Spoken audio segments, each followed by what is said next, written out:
Chers frères, chères sœurs, Inch'Allah, aujourd'hui, nous allons revoir un chapitre que vous connaissez tous. Un chapitre que les imams, les conférenciers n'ont cessé de parler et d'élucider. Mais aujourd'hui, Inch'Allah, on va s'arrêter là-dessus pour parler de deux choses. La première chose, c'est ce qu'on appelle al-minhatu ta'ti ba'da al-mihna. Ça veut dire quoi? Ça veut dire qu'avant que la délivrance arrive, avant que la solution arrive, avant que les privilèges tombent, il y a ce qu'on appelle un passage obligé. C'est quoi le passage obligé? C'est que Allah Azza wa Jal, il nous a dit فَحَسِبَ النَّاسُ أَن يُتْرَكُوا أَن يَقُولُوا آمَنَّا وَهُمْ لَا يُفْتَنُونَ. Pensez-vous que vous allez déclarer haut et fort que vous êtes croyants et que vous n'allez pas être éprouvés? Si l'un de nous est éprouvé, chers frères, chères sœurs, si l'un de nous vit dans une situation difficile, ça pourrait être une faveur pour toi. Ça peut être une faveur pour toi, car chaque épreuve, écoutez bien, chaque épreuve cache une faveur. Chaque épreuve cache une faveur. Au sein de chaque épreuve, il y a une faveur. C'est à toi de trouver cette faveur. C'est à toi de saisir le moment de découvrir et de mettre la main sur cette faveur pour transformer l'épreuve en faveur. Très important. Il ne faut jamais penser que ce qui m'arrive parce que c'est Allah qui m'aime pas, que Allah me déteste. Non. Allah, il va toujours éprouver les gens qu'il aime. Les gens qu'il aime, c'est eux qui sont plus éprouvés. Le prophète alayhi salatu wa salam, il a dit أكثر الناس بلاء الأنبياء ثم الأمثل فالأمثل.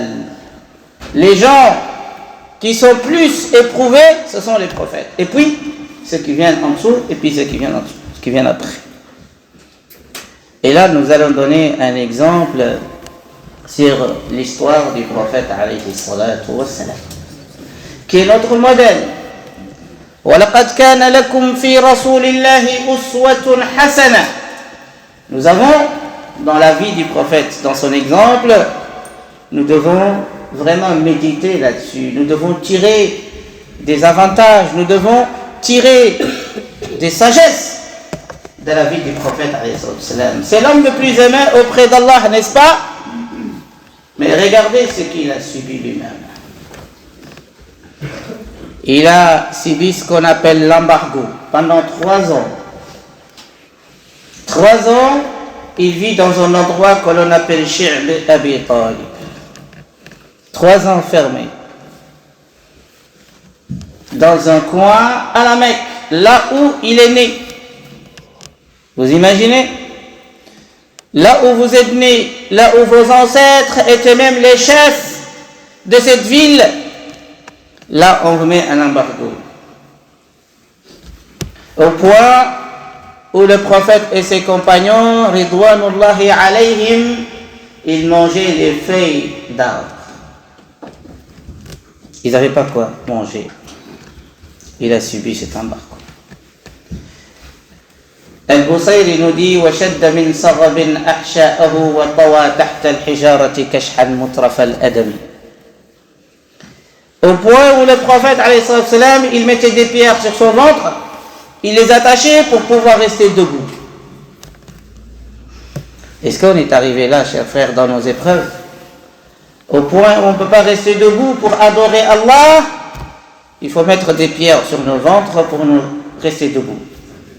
Sallallahu alayhi wa sallam.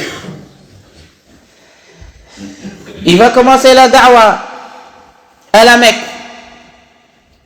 Et là, qu'est-ce qui va se passer? C'est qu'il y a un échec.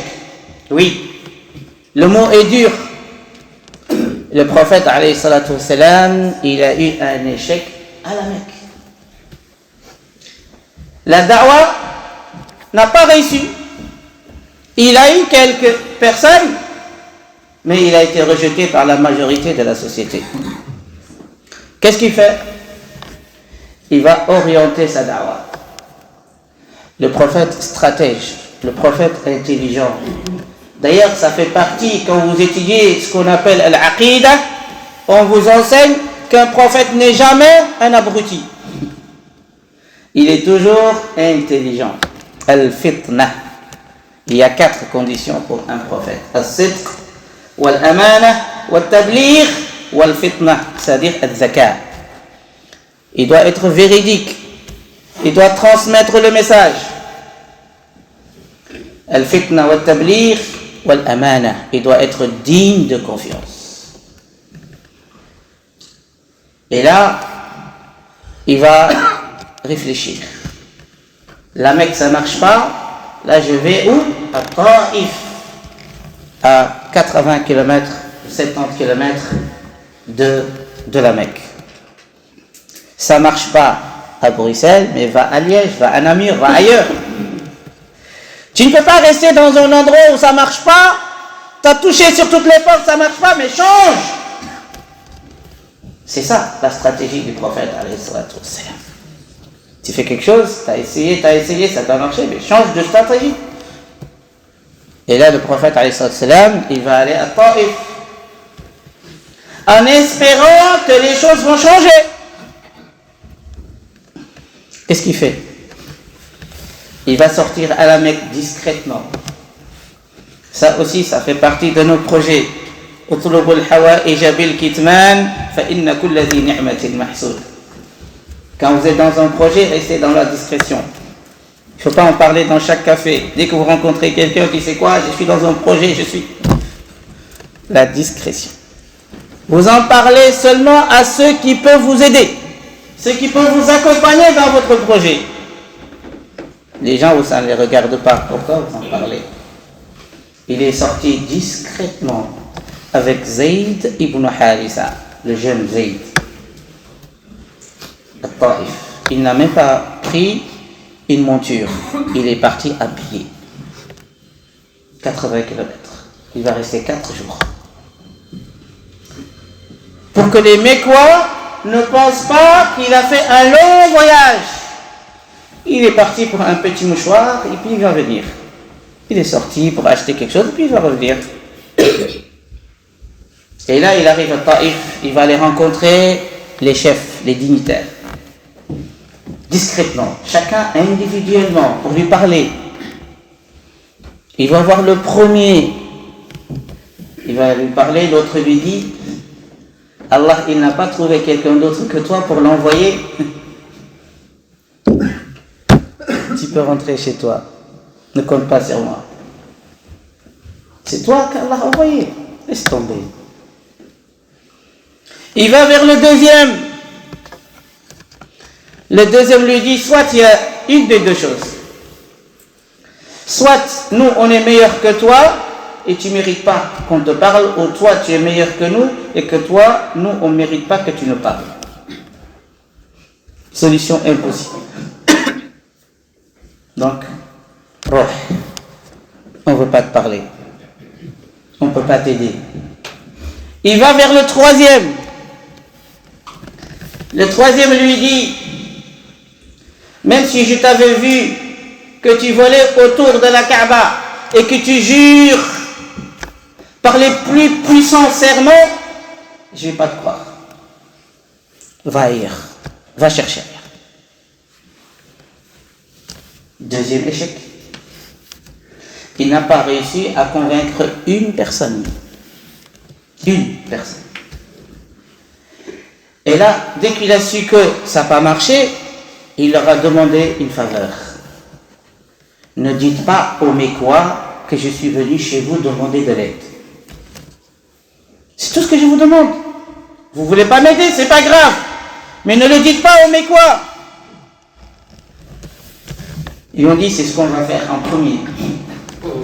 C'est ce qu'on va faire en premier. Et là, ils ont mis quelqu'un, ils l'ont mis sur un cheval. Vas-y, informe les Mécois que Mohammed est venu pour demander de l'aide. Allah.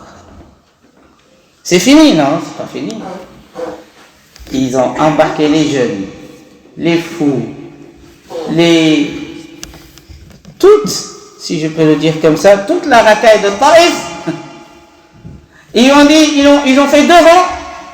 Ils ont commencé à le chasser avec des pierres, en l'insultant.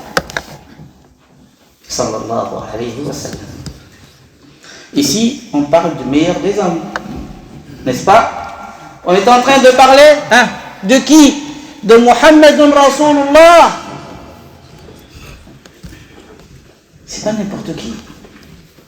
C'est l'homme le plus aimé auprès d'Allah. Chassé comme un vulgaire. Il sort de là en courant. Il y a Zayd qui essaie de le protéger, qui se met sur lui, tatarrasa bihi. Et les pierres tombaient sur sa tête, et sa tête saignait. Les pieds du prophète alayhi salatu wassalam saignaient. Ils sortent en courant, vitesse. Sallallahu alayhi wa sallam. Quelle épreuve! Quelle épreuve! Il a peur d'entrer à la Mecque. C'est là où il est né, c'est là où il jouait, c'est là où ses ancêtres. Il ne peut pas. Qu'est-ce qu'il fait? Il va se retrouver dans un jardin qui appartenait à Utba et Shayba ibn Rabi'. Il va s'asseoir là, fatigué, épuisé, les pieds qui saignent. Il y a une solution. Et là, sallallahu alayhi wa sallam. Allahu Akbar.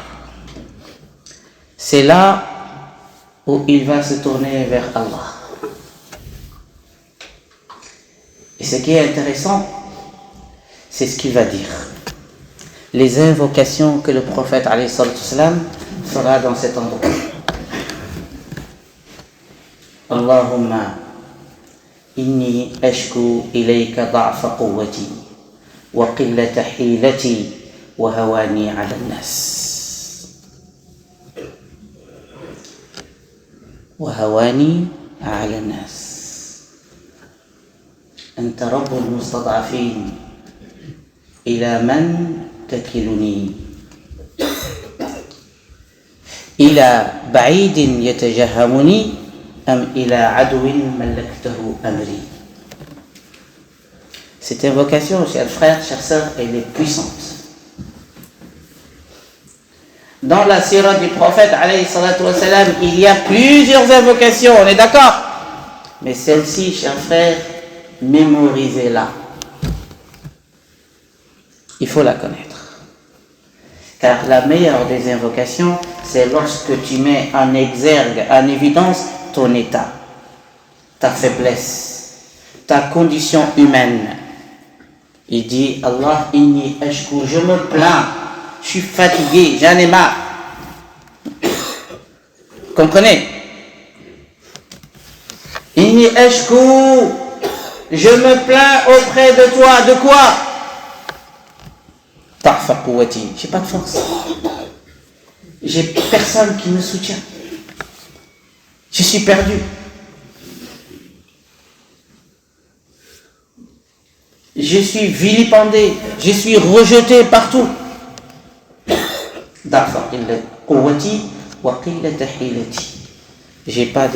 J'ai pas une stratégie, j'ai pas de moyens, j'ai rien pour mener la da'wa comme il faut. Très bien. Quand vous parlez avec Allah, comment vous lui parlez? Ça c'est important. Allah donne-moi, Allah donne-moi, Allah donne-moi. Dis-lui d'abord, qu'est-ce que tu vis? Parle-lui. Dis-lui, ya Allah, tu sais très bien ma situation. J'ai pas de boulot, mon loyer, j'arrive pas à payer, hein, je manque de ceci, je suis malade, je suis ceci, je fais ceci. Il faut dévoiler ton état.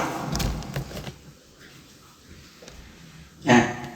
Rappelez-vous de Zakaria. Qu'est-ce qu'il avait dit? Inni wahana al-azmu minni washta'ala al-ra'su shayba. Il dit, je suis un homme faible, vieillard, mes cheveux sont blancs. Le dévoilement de notre état. Condition d'acceptation des invocations. Tu dévoiles ton état, tu lui dis Allah. Allah, il le sait, mais il aime bien que tu dévoiles ton état parce que là, tu seras vraiment conscient que le meilleur soutien, c'est Allah. Il n'y a que lui qui peut te sortir de cette situation. Personne d'autre. Personne d'autre. Il a même taqué. Il lui dit, tu es le Seigneur des faibles. Tu es le Seigneur des faibles. Je suis faible. J'arrive pas. Tu vas mettre mon sort entre mes ennemis. Il ne faut pas le faire, ya Allah. Que mes ennemis ne réussissent jamais à prendre le dessus sur moi. Je veux la victoire. C'est ça l'invocation de Taif. Et là, il va s'asseoir dans ce jardin. Et puis, quand les deux personnes les propriétaires de ce jardin, avec le jeune Addas, ils ont aperçu le prophète alayhi salatu wassalam dans un état catastrophique. Ils ont eu pitié de lui.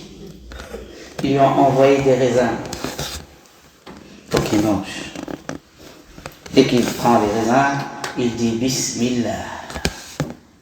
Et le jeune qui lui a apporté les raisins, qui s'appelle Addas, il lui dit, ce que tu viens de dire, on n'entend jamais ici. On ne connaît pas ce que tu viens de dire.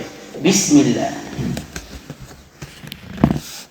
Il lui dit, c'est Allah qui m'a enseigné ce que j'ai dit tout à l'heure. Et là, il y a une conversation entre le prophète alayhi salam et ce jeune garçon qui s'appelle Addas. Il lui dit, c'est Allah qui t'a enseigné ça? Il lui dit oui. Il lui dit, je suis un prophète. Tu viens d'où, toi? Il lui dit, je viens d'une ville qui s'appelle Nainawa, en Irak. Et là, le prophète alayhi salam, il va lui dire, oui, je connais cet endroit, c'est la ville où vivait le prophète Yunus alayhi salam, mon frère Yunus, Akhi Yunus ibn Matta. Et là, dès qu'il a dit ça, le jeune garçon, il a dit La ilaha illallah Muhammadun Rasulullah. Première victoire, la faveur arrive. Après patience, après l'endurance, après toute cette galère, il vient de convertir un garçon qui n'est même pas de la Mecque, un étranger. Hein? Subhanallah. Allahu Akbar. Les Mécois, ils sont où? Les dignitaires, les chefs, ils sont où? Non, c'est un jeune garçon qui est un étranger, qui n'est même pas connu, qui travaille, c'est un ouvrier, qui travaille dans un jardin. Et c'est là, c'est important quand on parle d'un verset dans Surat Tur, Surat 52, je pense, verset 49 et 50. Quand Allah Azza wa Jalla dit Wasbir li hukmi rabbik fa innaka bi a'yunina. Ce verset il est magnifique. Allah dit à son messager dans la période mécoise, il lui dit Wasbir, fais preuve de patience, mais sache que innaka bi a'yunina, tu es sous notre loupe. On est en train, à tout moment, on veille sur toi. On veille sur toi. Fa innaka bi a'yunina. C'est magnifique. Imagine qu'Allah te dit, tu es sous ma loupe, sous ma protection. T'inquiète pas, vas-y. Et qu'est-ce qu'il dit? Wasabbih bihamdi rabbika hina taqum. Ça c'est également un autre enseignement. Quand tu es dans les épreuves, quand tu es véritablement dans les épreuves, la solution c'est at-tasbih. Hein? La solution c'est quoi? C'est at-tasbih. Il faut dire subhanallah wa bihamdi. Très important. Yunus, quand il est dans le ventre du poisson, qu'est-ce qu'il a dit? La ilaha illa anta, subhanak, inni kuntu minadh-dhalimin. Subhanak, tasbih. Les anges, qu'est-ce qu'ils avaient dit? Leur adoration, c'est tasbih. وَنَحْنُ نُسَبِّحُ بِحَمْدِكَ وَنُقَدِّسُ لَكَ. Tous les prophètes, arrivés à un moment de détresse, d'épreuve, tasbih. Très important. Et là, il faut le faire le matin. حين تقوم le matin. وإدبار النجوم ومن الليل. Le verset cite trois moments de dhikr, de tasbih. Quand tu te lèves le matin, tu as prié le fajr, tu vas au boulot, tu fais ton tasbih. ومن الليل, pendant la nuit, avant le fajr, tu fais aussi le tasbih, dernier tiers de la nuit. حين تقوم ومن الليل وسبحوا إدبار النهار, après الظهر jusqu'à l'asr, jusqu'à le maghrib, c'est également l'heure de tasbih. 3 fois dans la journée, Inch'Allah, vous allez trouver une solution. Bi'idhnillah. Très important. Donc Mohammed alayhi salatu wassalam, il vient d'avoir, on va dire, un petit lancement de cette faveur. Un enfant qui se convertit. Mais là, Jibril va descendre pour la première fois dans l'histoire. Jibril descend avec un autre ange. Toujours, il descendait tout seul. Cette fois-ci, il descend avec un autre. Il descend, ils vont saluer le prophète. Jibril va présenter Mohammed à cet ange qui vient avec lui, parce que Mohammed ne le connaissait pas. Ils vont faire le salam, et Jibril va lui dire, celui-là c'est l'ange des montagnes. Demande-lui ce que tu veux, il le fera. Allahu Akbar.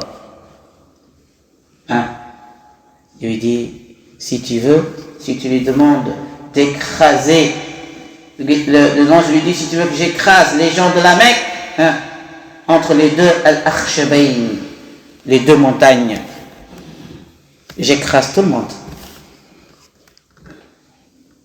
Et toi, tu restes vivant avec peut-être les croyants qui te suivent. Rasulullah sallallahu alayhi wa sallam, huwa nabiyyur rahma. C'est le prophète de la miséricorde, n'est-ce pas?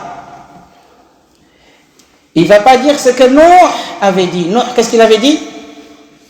Rabbi la tazar ala al-ardi min al-kafirina dayara innaka in tadharhum yudillu ibadaka wa la yalidu illa fajiran kaffara. Nuh avait dit, Allah ne laisse personne sur terre. Tous, il faut les exterminer. Tous les kuffars. Personne. Ravage total. Et il a pris seulement les croyants dans son bateau. Point final. Tout le reste, l'humanité, elle est détruite. La tazar ala al-ardi min al-kafirina dayara. Mohammed, il a dit non, moi je ne vais pas faire ça. Je ne vais pas détruire l'humanité encore une deuxième fois. Il a dit Asa an yakhruja min aslabihim man yaqulu la ilaha illallah. Il se peut que dans le futur, il y a d'autres enfants qui vont naître de ces gens-là et qui vont dire la ilaha illallah Muhammad Rasulullah. Sallallahu alayka ya Nabi Allah.